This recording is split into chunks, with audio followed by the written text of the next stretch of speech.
kažką tai galvosit, nes vis tiek pas jūs tai įranga brangi. Tai įranga mes klausims, kokia ta įranga ta brangi. Mes esam projektinė įmonė. Mes nesam nukentėję, įmonėje žalos jokios nėra, tačiau policija yra pradėtas ikiteisminis tyrimas dėl galimo sugadinimo. Tai davėm parodymus, ką galėjom, viską pateikėm, daugiau nuo to klausimo nebuvom grįžę, tik tais va dabar. Dėl ko bandė dabar, tik tais pamačiau Ispanijos piliečiai, kažkaip tai atrodo biški. Bet, žinot, Ispanijos pilietybę gali turėti bet kas. Gerai. Aš taip įskaičiau. Ir signalizacija, ir įmonė prižiūrinti, ir tvarkos laikomės. Kažkokių spec nežinau, spręsim, kai galų galę sužinosim, ar tai susiję su mumis, ar nesusiję. Galbūt gal gausim ir institucijų kažkokių rekomendacijų. Nes dabar aš net nežinau, nuo ko saugotis. Kažkokiu apsauginiu tai.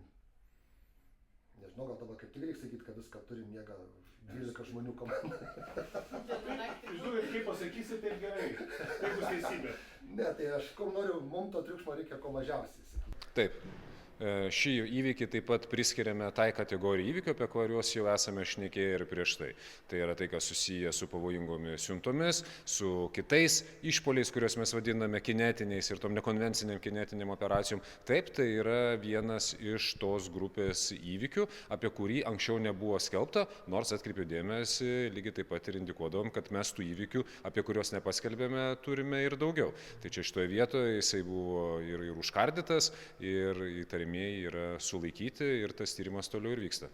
Taikinys pasirinktas yra sąmoningai ir tai leidžia taip pat teigti, kad tai nėra atsitiktinis ar su kažkuo tai šiaip, nežinau, kokiu nors kitomis aplinkybėmis susijęs įvykis. Tam pagrindimas yra, aš esu įstikinęs, kad kai prokurorai galės papasakoti daugiau, jie tai ir padarys. Mums, kas yra svarbu žinoti, tai kad Lietuvoje taikinių ratas pasirinktas yra pakankamai platus, planavimas vyksta pakankamai sudėtingai ir pagal tai, kad yra įtraukiami kitų valstybių piliečiai, yra nuolatinis judėjimas per sienas, bandoma išnaudoti viską, ką priešininkas mano esant mūsų silpnosiomis vietomis.